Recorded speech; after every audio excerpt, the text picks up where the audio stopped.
proper start, I'm just going to come over and introduce it. And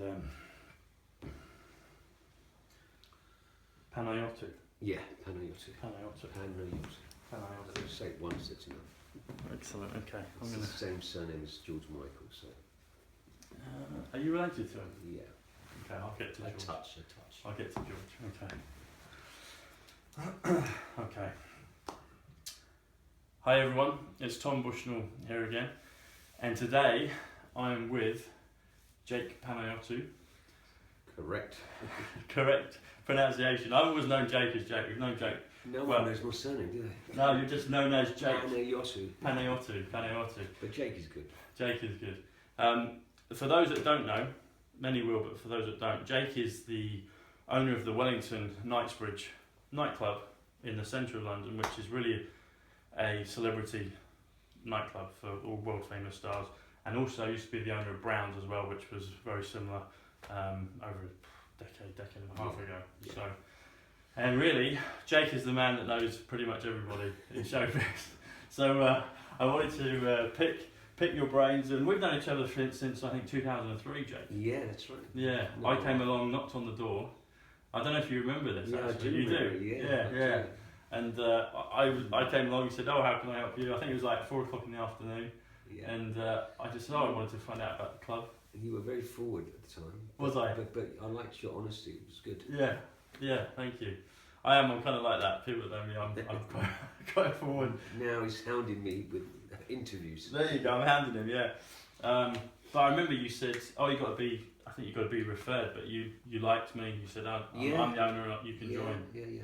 I like good people. And Yeah. I think unless you let me down, that is. I fully accepted your presence and your humour, and now your success. Thank you, thanks, Jake. Thank you. No, and I do. I seek out people that are successful, and you have a great sense of humour. You're a bit of a joker. Can I swear? I'm not. You can. No, we're on YouTube. You can say what you want.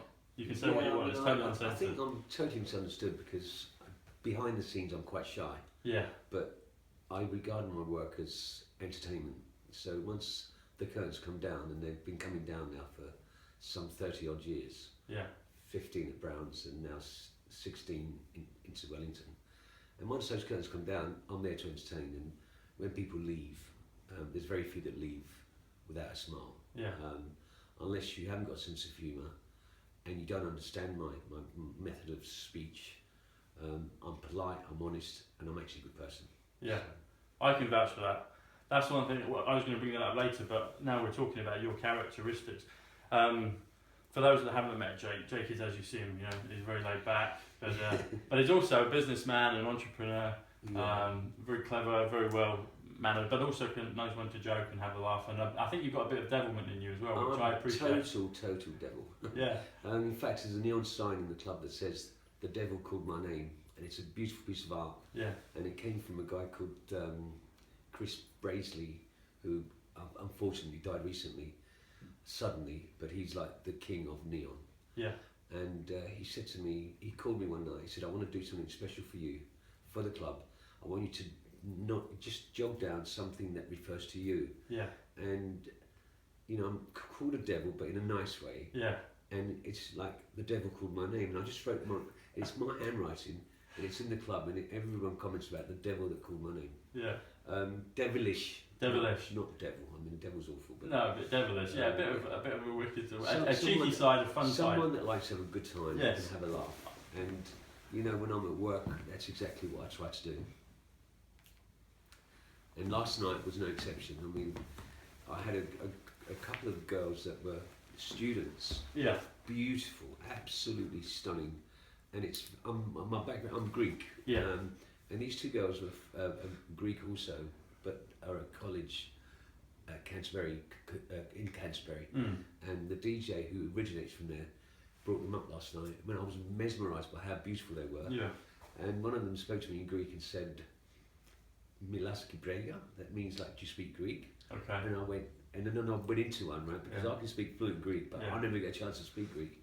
And I spent the entire evening with these two beautiful girls that weren't related, they're in similar classes, but stunning. And we were talking about everybody and having a real laugh. One of the guys that was in the group was quite big, and he looked like he had boobs. And we were talking about his tits all night long in Greek, and I mean, it was just, I mean, it's the first time that, and they think my Greek is amazing. It's not, but they think it's amazing. But it's very funny. Are you Greek or Cypriot Greeks? Well, they were Cypriot Greeks, but I am too. Okay. But obviously they've been. I mean, they've been to school. I haven't been to Greek school, so they speak. So you were brought up here in London? Yeah, I was brought up here. Okay. And born in Greece or just? No, I was born in Cyprus and came here when I was very young. Okay. But the thing is, my three brothers went to school, and I didn't. I didn't want to go to Greek school, extra school, and I rebelled. Hence, they speak much better Greek than I do, but I can understand and converse fully. You know? If you get some politician who uses long words, then I would struggle to understand what he's saying. But it's because they use political words. Yeah. But these two girls were so much fun. They were. I mean, I was laughing with them all night long, and they're coming back tonight because they loved it so much. They've extended the weekend. Oh, nice. So that's good news. Excellent. Well, Jack, I wanted to. We've touched upon it a little bit. Your roots. You're Greek Cypriot. You came to London when you were very young. A lot of people may not know this, but Jake actually, before he got into the entertainment business, was in another form of entertainment, wanting to be a footballer. Now you're a Chelsea fan, but you were a young footballer with Arsenal. Take us through that. Well, what happened? Basically, I was a good footballer, and that was going to be my career from the age of 10. Yeah. I was, at school, I was the captain. Yeah. And then when I went to secondary school, I was the captain of the district. And I was picked up by Arsenal at an early age, even though... This is back in the 70s, yeah? Yeah, I've got three brothers who are ardent. We all went to Chelsea with my dad. And it just stayed in the blood. And now we've all got children. My brothers have got children, and they all go to the game. We've got 18 season tickets in the East End, and we've had them forever. I'm a massive football fan. I've got a little bit of love for Arsenal. I went there recently to watch Chelsea beat them, and it made me feel quite good because, I remember going training and going there twice a week and being put through my paces. Yeah. And it was because in North London, if you play for Middlesex, you get to go to either Arsenal, Spurs, or West Ham. If you played for West London, you go to Chelsea, and it's natural. They pick you up. If you're a district player, you automatically sign, and that's how they pick up their kids. And Arsenal was a club, but I had a very bad injury very early on in my career, and basically, my career finished before it started. But I still love the game and go to every Chelsea game at home, and occasional away ones. Real Chelsea fan. So then, after unfortunately your football career came to an end, where did you go from there? Did you go straight into the entertainment business, nightclubs, or was there a bit of a gap for you? I did a stint as a trainee in advertising, where I was quite gifted graphically. Okay. And so you're a bit like Don Draper, a madman, were you? Yeah. No, but I progressed really quickly through the advertising industry. And by the time I was 21, I was a production manager in an agency in the West End, and made money by investing in little things that became big things. And then in 1977, I invested in a company. I met a guy who really liked me, and so I'm a little bit entrepreneurial. I would say you were, yeah.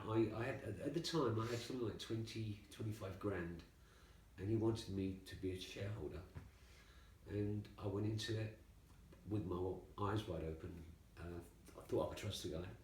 Worked tirelessly, took over his role as like the chairman. He then went, the company bought a boat for him. I was like a joint, partner, but I was quite happy to run the company. And when I realised that he was doing, basically he was diversifying money that was supposed to be jointly to Gibraltar, that was only him. I decided to break away and start my own business. That was in 1980, and I got my 3 brothers to join ranks with me, and that's when it started. And contracts in the music industry were got. My knowledge of the industry was quite high, and I got to know. This is of the music business, yeah. I got to know the likes of, and it's not saying candidly, but people like Elton John and Freddie Mercury. There's loads and loads, but they were they were the ones that were gay, and I was basically told that there was nothing for the gay, entertainment world. Yeah. And George Michael, of course. Yeah. And I had won this club called Brown's. At the time, it was a jazz club, but I won it basically playing poker. So that's a good story. And I had it. I mean, I didn't like jazz, but I had the building. Yeah. And I decided after 6 weeks of having to fulfil the contracts that the previous owner had. Yeah. And that is bringing people from blues and jazz people from like Detroit and Chicago and New Orleans. They were all paid for, so I had to go with it.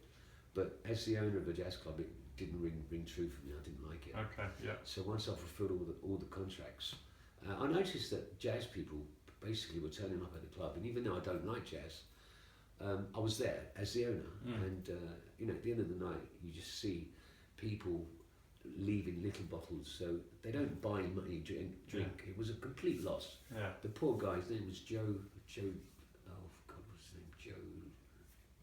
What's the first name? He was from Texas. Joe Lyon. Joe Lyon.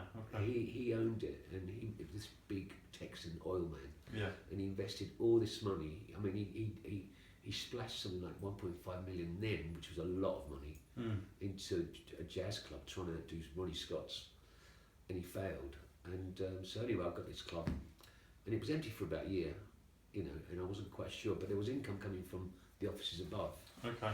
So I was okay, and I then got tempted by, as a person that went to clubs, I thought, do you know what, I could do that, and with the assistance of the people that I just mentioned, who became notable. It was by accident, really, because was it? Okay. At the time, Elton was like a big star, as was Queen and Freddie and the band and whatever. And George was massive. So when the club opened in '85, they were on the front pages of coming out of Brown's, and it just spiraled into this monster. And I carried this monster for 15 years. I say a monster because it was so amazing. Yeah. There wasn't a band, there wasn't an artist, there wasn't. And if you talk about Prince, Michael Jackson, Janet Jackson, Madonna, I mean, I could go on and on and on. Whoever was touring, and at the time, record companies basically came to Brown's. We had a really good thing going, purely by accident. It was only, as I said, by those artists, and everyone picked up on it. And even though we weren't a busy club, whoever was famous, whoever was in town, whether it be Jack Nicholson, and I can honestly go on and on and on. Hundreds of thousands they of them came to the club, and it was amazing. There was a few little hiccups. I remember one is with Eddie Murphy, who I'd got to know quite well, and at the time he was kicking ass. I remember him coming up. I became quite good friends with him, and he was looked after by my company, and everything was good. And he got a little bit arrogant, and on one of his visits, I'd planned this beautiful table, and I invited some female friends of mine because he always liked to have females around. Yeah. And I don't mean bad females. I'm talking about models that are friends of mine. And I was at the far end of the club, and he arrived at the front, and on the VIP area was the floor above. And I got one of the doormen came up and said, Eddie Murphy's downstairs waiting for you. And I said, well, tell him I'm up here, I'm waiting for him. So he went back, and the girls were quite excited because I think he had a big film out at the time. And the doorman came back and said, Jake, Eddie Murphy wants you to go to him. And I said, do me a favour, tell Eddie Murphy to get fucked. I arranged this, I've had everything done. I mean, he always paid, but the fact is that, why should I go to him? Yeah. I own the club, no big deal, and he's only a movie star. What's the fucking difference? You know? Yeah. So he went back and he said, Jake, unless you go to him, he's going to leave. I said, well, let him fucking go. And now later, I thought he'd left. I went downstairs, which is basically not the VIP area. Lovely big bar, dance floor, DJ, and Eddie was up at the end of the bar, just on his own with one of his minders. Yeah. And I went over to him and I shook his hand, and he gave me the most filthy look, and he said, "What kind of buddy are you?" I said, "Well, I'm shaking your hand, aren't I?" Uh-huh. And I'd known him for a couple of years. Yeah. And at that point, he said, "Go fuck yourself," to me. Right. And I said, "Thank you, Eddie. I remember that." Huh. And he left. But there's a million stories. I mean, that was just one. He was a big star at the time. Yeah. A similar story, if you don't mind me going on. Yeah, no, hey, the floor's yours, Jake. This is great. Bob Willis, again at the time, married to Demi Moore. Was he married to Demi Moore? Yeah, Bruce Willis, yeah. And again, another big star. And he was recommended to come to see me. And he came, and at the time, we had monitors, like, in different corners. Okay. It's like CCTV cameras. Yeah, sort of but thing. quite big TVs. But Yeah. they were properly put up there. And he wanted me to get a monitor for the upstairs, not downstairs. The monitors were for downstairs. And there was some football match on, some American football match. And he came with 6 guys that all looked like him. All bald geezers that looked like his fucking brothers. Yeah. It was ridiculous. And some were, minders, some were friends, but none of them had hair. Yeah. It was a very funny situation. And again, I greeted him with open arms. We sat down, and I sort of, was humble and nice. Drinks were ordered, and he said, "Hey Jake, the game starts soon. Where's the TV?" I said, "Bob, the TVs are downstairs." He goes, No, I want one upstairs. I'm sorry, Bob, but the TVs are actually fixed, and they're not fixed. You've got to climb to get them. Yeah. And you can't, because they're electrics and stuff. And I explained it in the nicest possible way. And another one with attitude, he said, "Hey man, I was assured that you would do what I said. I want a TV. I want to watch the game, man." I said, "Man, the door is over there." Right. And I pointed it to the staircase to get out of the club.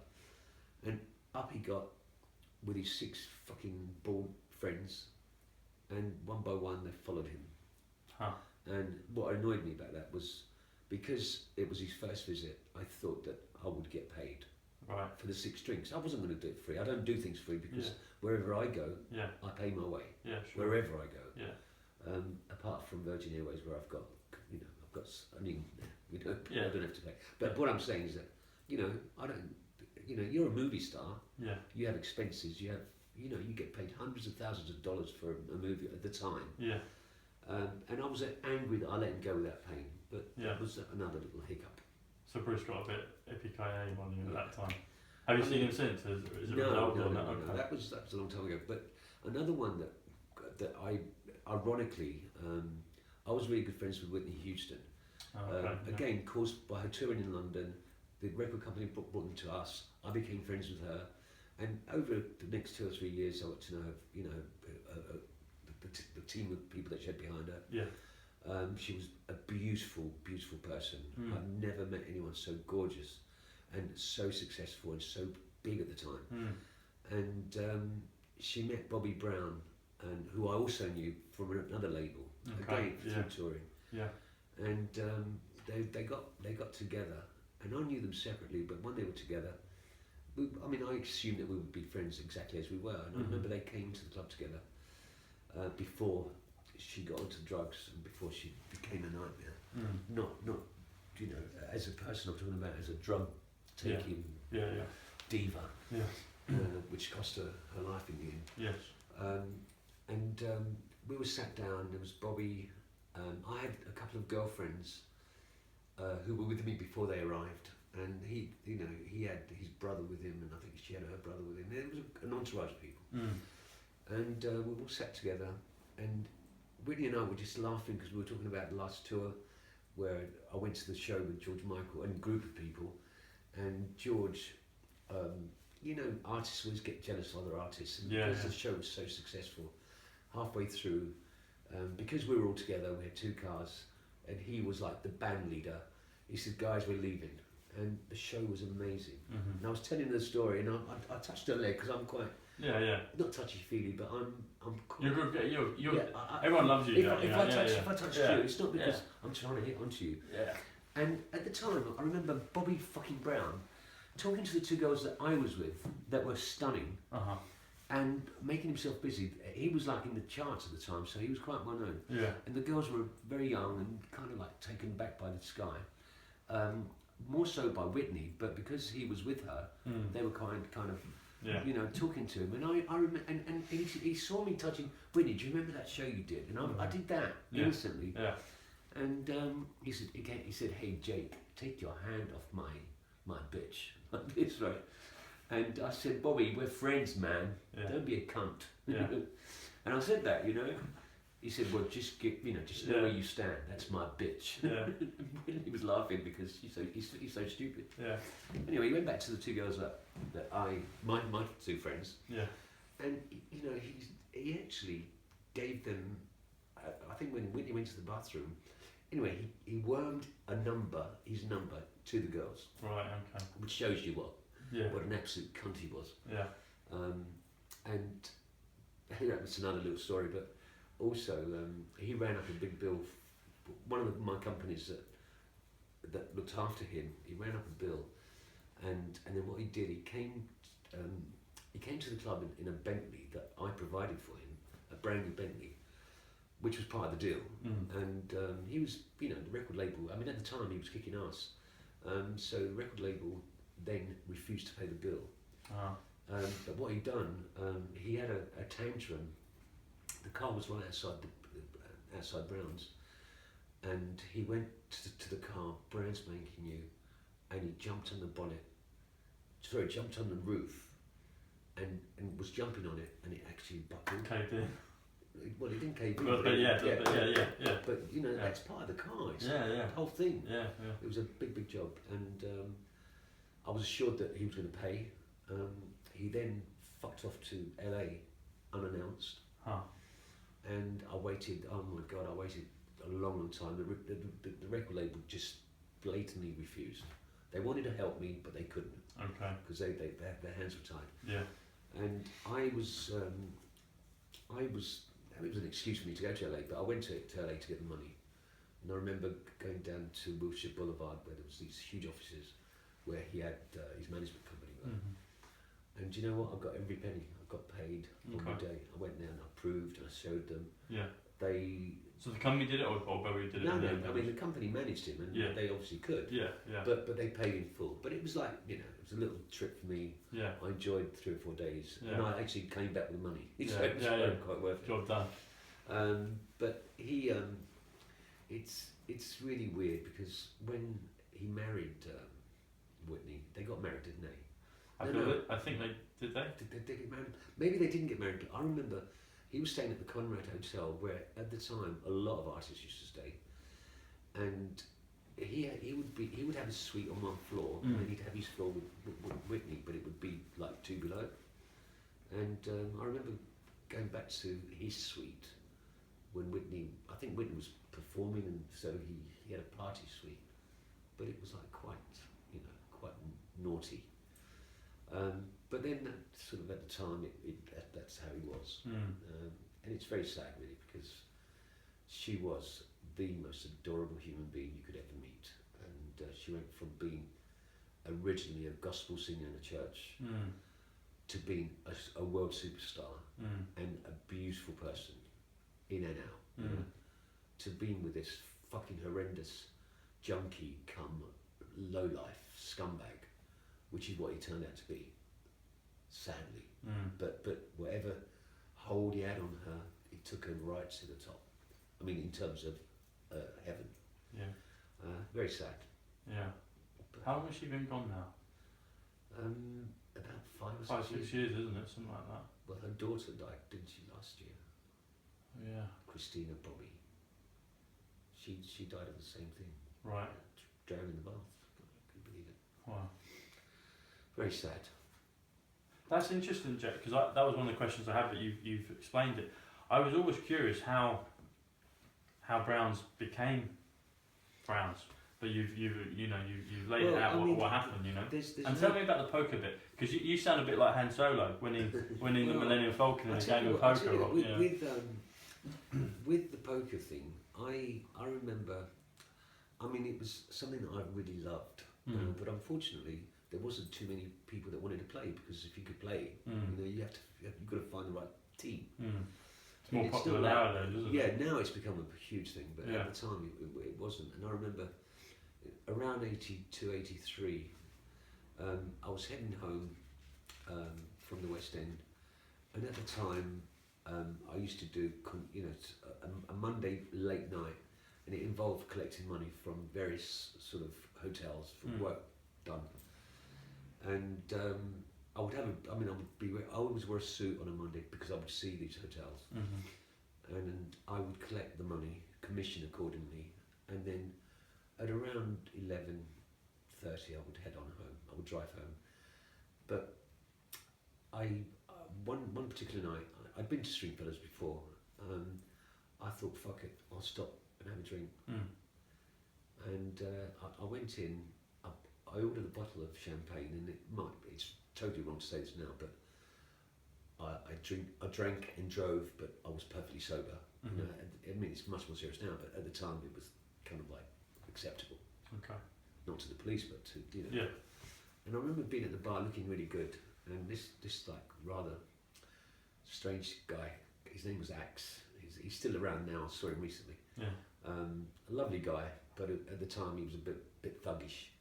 And he came up to me and said to me, "Hey, you look like a poker player," Turkish guy. And it was like music to my ears because I had a briefcase full of money. Yeah. And anyway, I was invited to join a game after hours, and it involved Peter, who became a really good friend. And there was a Turkish guy, a Greek guy, a Jewish guy, Peter, and myself. A very mixed, but at the time, I was like the new kid on the block. Yeah. No one knew me. Yeah. And to win like 11 grand in like 3 hours took some doing. Yeah. It's like winning 100 grand now. Yeah. Do you know what I mean? Yeah. But they were all blown away by the fact, and they all had little, fans. Like they all had a girlfriend or a wife, and I was the quiet one that didn't really say anything. I called or I passed, but I took them to the cleaners. And basically, I won in the next year. I won something like 200 grand, or just a bit less, and that was like playing poker. And so again at Stringfellows. Always at Stringfellows. Okay. And they really liked me because I brought something fresh. Yeah. And I kind of like every couple of weeks. I didn't want to do it every week because obviously there's going to be a loss at some point. Yeah. But I had a run, I guess over a year, where I won so much money, and I remember going home and saying to Lady Jake, "You can have your kitchen," and I threw that money at her. Yeah. So it was kind of like a scene from a fucking film. Yeah. And then what happened? I met the guy Joe Bryan,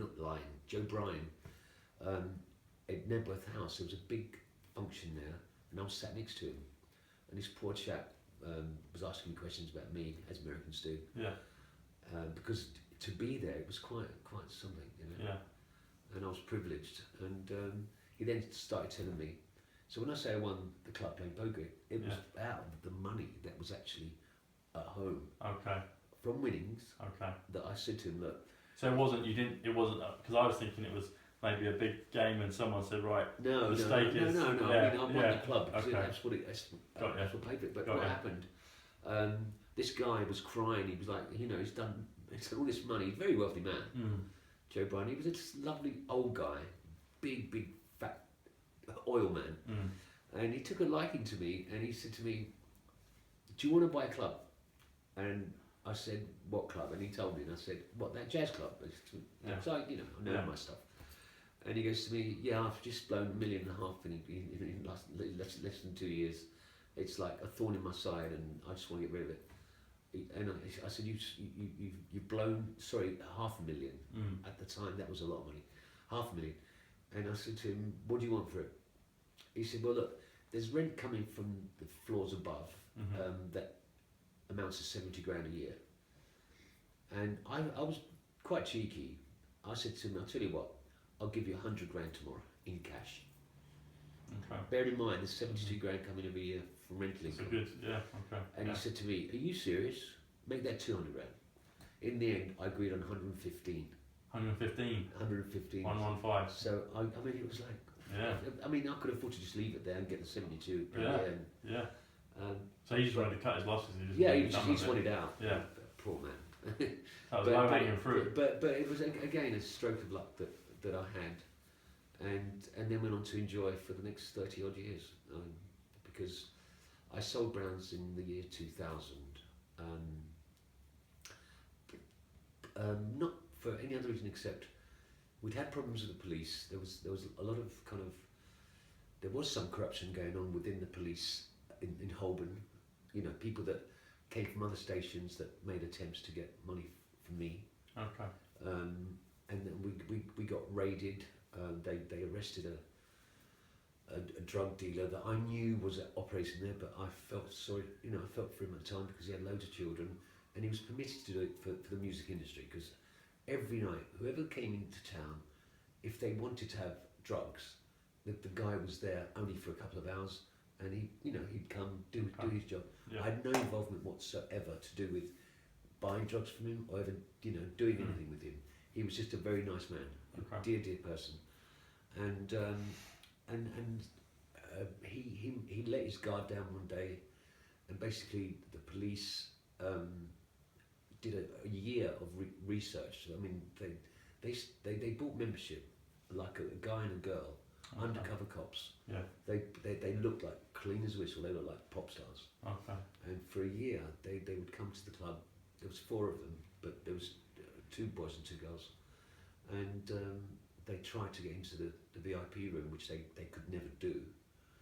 But then one of the girls downstairs in the toilet spoke to the police officer, undercover girl, and said, "I'm dying to see what it's like up in the VIP room." And she knew me really well, and she said, "Oh, I know Jake really well. I'm sure he'll let you in." Okay. You know, it took him a long time. The investigation, the what they did was like spend a year trying to get up there. Okay. Once they got there, they saw something going on in the loo. Anyway, it all happened, and then there was problems. That was around 97, 98, and because the police lost the case, they got the guy. The guy went to jail for 2 years. No, he got 3. No, he got 2 and came out after 1. Bless him. He was a lovely guy. And I still know him now. He's a really nice man. And because Southern Crown Court went against the police, they decided that when your license is due for renewal, you're not going to get it. Okay. Made it very clear. And during the period that I was told that the renewal was in the year 2000, I met the brothers that eventually bought Browns, and I got out. They had a means of getting a license, which was undercover. Okay. But I got out of Browns, took a year off, and then the Wellington came up. So that's. So it was a new start. It was continue doing the same thing, but a new venue, a new name. I wasn't burnt out, but when you're dealing with the likes of Guns N' Roses and Slash, and you're partying with them at the club. I remember meeting Axel one time when I was there with you. Actually, he was there with Stephanie, wasn't he? Really good friend. Yeah. I've just helped to get them back together again, believe it or not. Have you? Yeah, because they're playing this year, aren't they? Yeah, they're reformed. Are they coming to play in England, or is it just in the US? I got a call from someone who knew that I knew both, and I've assisted a little bit because I spoke to Axel's assistant, and the person that he's always with. It's an elderly lady called Betty. Betty. Yeah. Okay. No, Betty. B-E-T-T. Betty. Oh, Betty. Yeah. Okay. And she, whenever he was in town, and whether he's recording, whatever, she's always by her side. She's PA. Yeah. A mature, motherly kind of lady, and I became really good friends with her. And a call was made. Axel would never ever lick his wounds. He hated Slash, and vice versa. Okay. Hence, 15 years there was no communication. Yeah. And there was a few words put in, and it would appear that my little input has got them back together, and they've been paid like something like 30 million for doing Concello. Right. I think that's their comeback gig. Okay. They're doing like the weekend. So. Well, thank you, Jake. I'm looking forward to when they come. I should get a permission for that. Yeah, millions of others around. No, but yeah. I mean, another. I listened to them in the gym. I was listening to them yesterday. Well, yeah. I'll tell you what. Axel flew me out there. He was doing a secret gig. So, you know, he got a new band, and I heard the material in the studio in London. We went from the club from Wellington to the studio in West London after hours, and we were there, and he played the whole fucking new band, the new album. It was sensational. But as usual, he's a very, very difficult person. So he flew me to New York, and it was the day after my birthday, November 6th. And I went straight from the club, got the first flight, the 9:30 to New York, which gets you in lunchtime.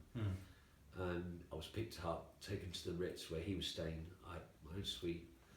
Went to the sound check in the afternoon, then went back, rested, had some food, and at the time he was quite good friends with Mickey Rourke, and Mickey and I knew each other, and Mickey picked me up. We went to Madison Square, and we sat literally virtually on stage, and I'll never forget because the smoking ban had come in New York, and Mickey is a compulsive smoker. I mean, he smokes like 80 a day, and the guys would just come every 2 minutes and be like, Mr. Rourke, put your cigarette down.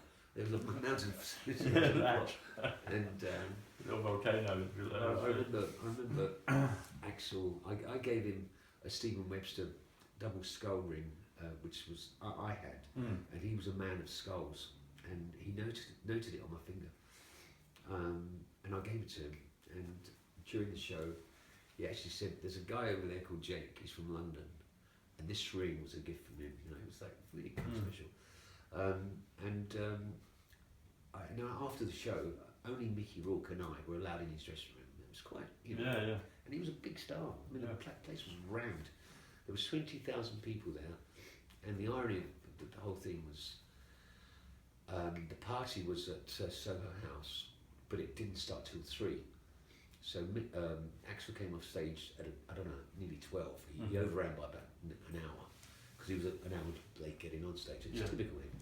Yeah. And so there was 3 hours to kill. But sure enough, we went to the gig. The party.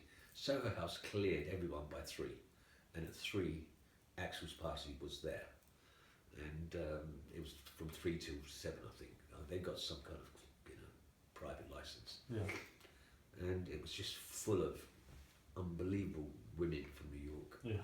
But the theme was really weird because the girls that served were topless, which is unusual, like public. Yeah. And there was little midgets. It was really strange, really like weird. the Wolf of Wall Street. And it was just so hilarious to see these little men. But there were so many of them. It must have got the whole. Like the dwarves. 7 sets of 7 dwarves. But the girls were topless and all, obviously very attractive.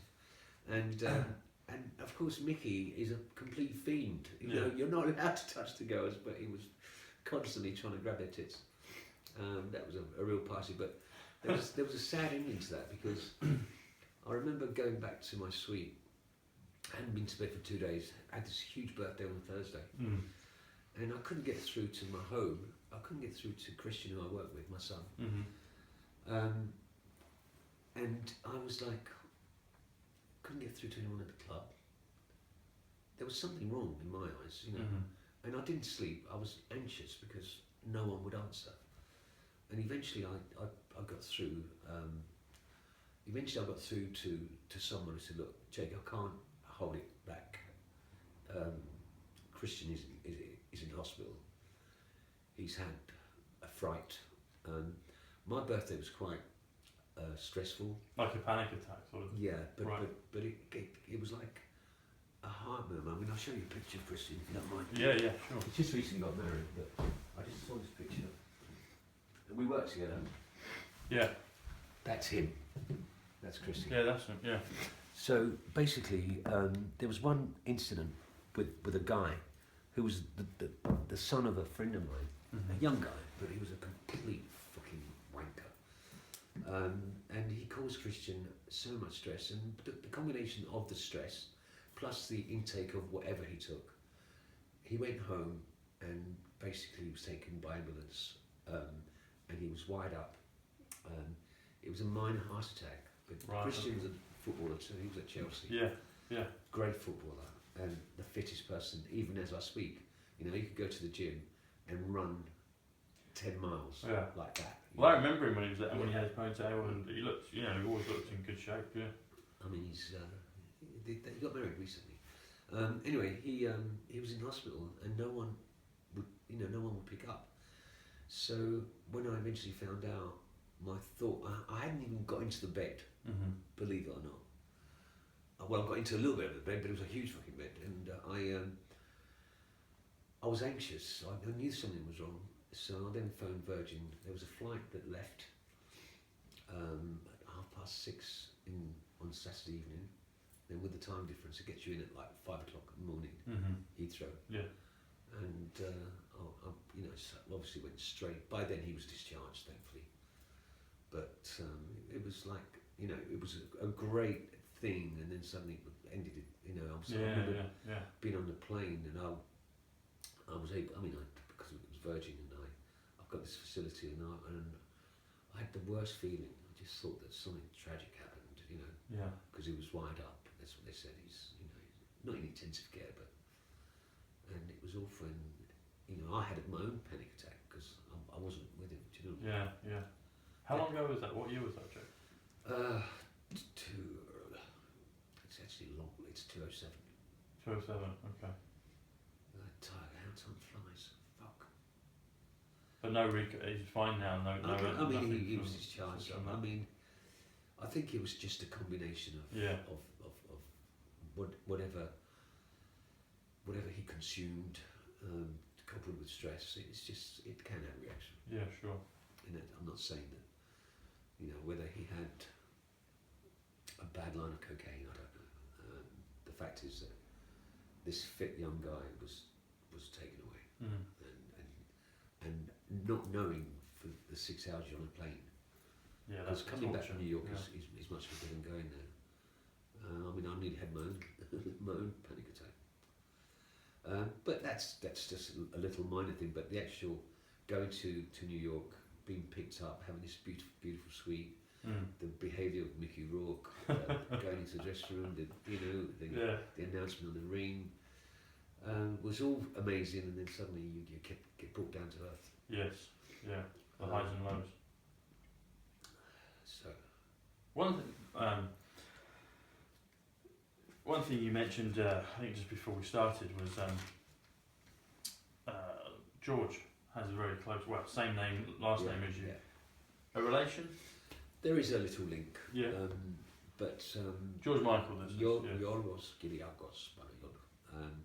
Yeah, I mean, it's another tragic story because George used to DJ at my club, you know, when I first opened Brown's, and Wham cracked it. Yeah. We were really, really close friends, and he was in the club almost every night with Andrew and David Austin and the gang, you know, the whole team. And he lost his way, you know, when his mother died and he came out, he just lost his way. I mean, sad to say this, but I was called by, I think it was the Daily Express at the time, and then, because there was this link with us, and he was always seen leaving the club. Yeah. I mean, almost on a daily basis, he was like snapped outside the club, leaving at 4 or 5, whatever hours, like worse for wear. And it was always in the Bazaar column. And there was an interview that they were doing a piece on him, a nice piece, and they asked me my views on him. And I said that he was, you know, one of the most adorable people you could ever meet. Very generous to all his friends. I wasn't one of his friends because I didn't need him. Do you know what I mean? He came to my club. We were friends. Yeah. He played DJ there. He danced there. We had the party there for Faith. You remember when Faith was launched? Oh yeah. Okay. The Faith tour. Yeah. You know, but there was no. I mean, he had his like. I hate to say this, hangers on, but they were hangers on. Yeah, sure. Basically. Yeah. They were close friends, and he looked after his close friends. Hangers on maybe a bit strong, but these were people. There was like half a dozen that you could say were always with George. Natural entourage kind of thing. And I said really nice things about him, not even thinking. I mean, he slept here. There was one night when he lost his keys and we ended up here. We went out, we went out on a bender, and we finished up. I was going to drop him off in Kensington, and when we got to Kensington, Adam and Eve Mews, where he lived, he didn't have any keys. And although he lived near the Royal Garden Hotel, because of the state he was in and I was in, I didn't think it was a good idea. So I said, come step mine. So we came here, and he slept in Christian's room at the time, which is above here. And it's tragic because he's such a talent, such a great songwriter, and he's done nothing in the last 10 years apart from go to jail for driving into snappy snaps. Yeah. And he's not been well. He's been in Geneva. No one likes to ask, but I know that he hasn't been terribly well. Hopefully he's now on the mend. Do you still see him, keep in touch with him? Or? No. He's become very reclusive. He's got his own, his relationships with different guys have not always worked out, as they don't. But he's living out in Switzerland now, so... Well, he was in Geneva for a long time, but in a clinic. I'm not sure whether it's for drugs or whatever. Yeah. But, I wish him well. He's got a house up the road from here, literally off West Heath Road. Yeah. But he's got houses all over the place. And you just don't hear anything. It's like, what's happened to this superstar? Yeah. Was a beautiful guy to be around. We went Christmas carol singing together. We've done all sorts of stuff. I mean, I remember going to LA to see him perform. Oh, the story goes on and on. Doesn't it? Yeah. I think you're going to have to do another interview. We will. We'll have to do part 2. What are we doing for time? What are we? Because I've got to get myself ready. You've got 10 minutes. Yeah. Okay. No, we definitely could do a whole mini-series on it. There's loads. There's loads. The story, if I can, whilst I'm on a roll. Yeah. I became really, really close to Elton, and I remember he had control in the interests of Watford Football Club, and he knew that was my prime love. Yeah, football. Yeah. And he asked me to get involved, and at director level, because at the time, I mean, he was like not up to the clouds, but when he was like together, he was just adorable. And there were parties at his house and whatever. And John Mead, his then manager, who he fell out with. But I remember leaving the club. He'd spent the whole night. It was a Friday night, and he'd spent the whole night in my office. And he didn't want me to leave the office, and it was a bit tricky because Friday night the club's rammed, and I'm in the office with Elton. Yeah. Although I love him and his entourage is drinking Cristal and it's making money, but my place is out there. Do you know what I mean? Yeah. But I obviously did what I had to do, and we then eventually left, and we went to a house that he bought in Holland Park, and it was just me and him, and whoever the butler was or whoever he'd left, and we were engaged in alcohol abuse, but I was in control because he wasn't. He was like one of those compulsive guys that whatever he did, and I recall him, just we were participating in narcotics, but I was doing a minor. I mean, if I did 1, he would do 10. That was the ratio. That was the ratio. Okay. And I remember he called. His name was Derek, but all gay groups have female names, and Deirdre was his film. It was a straight, married guy, lovely guy. Yeah, they called Deirdre. But he was called Deirdre, and he was like Elton's long-standing driver. Yeah. And he was going to bring me home. Yeah. And Elton's idea was for him to bring me home, then go back for Elton. By which time he would have slept for a couple of hours, and then pick him up, and then come pick me up on the way to Watford, which is what it is. Yeah. When we got here, I said to Derek, Derek, Elton's really not well. and I don't think you should come back for me. I think you should notify John Reed and try and get him in somewhere. Because of that night I saw that he was, he has compulsion, whether it be for gherkins or beetroot or something in the fridge, he would go and just get a jar of something and then engage himself in vodka and whatever. Yeah. I was really worried about him, and sure enough they took him into the Charter House that day.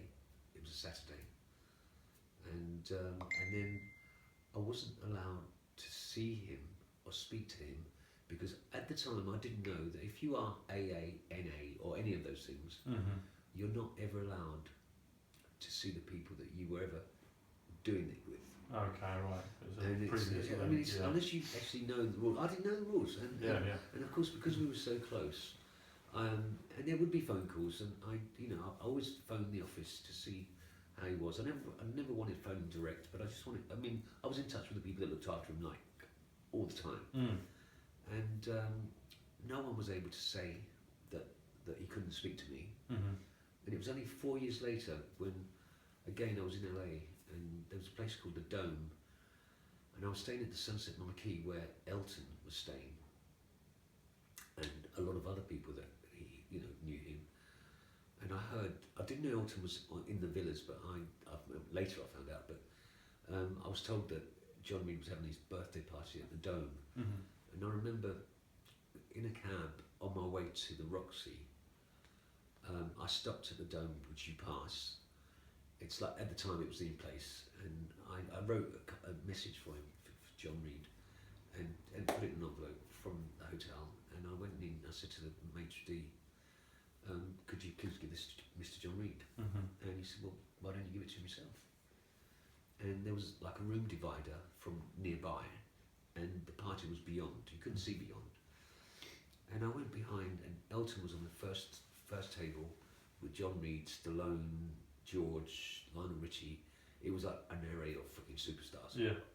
No girls, just superstars.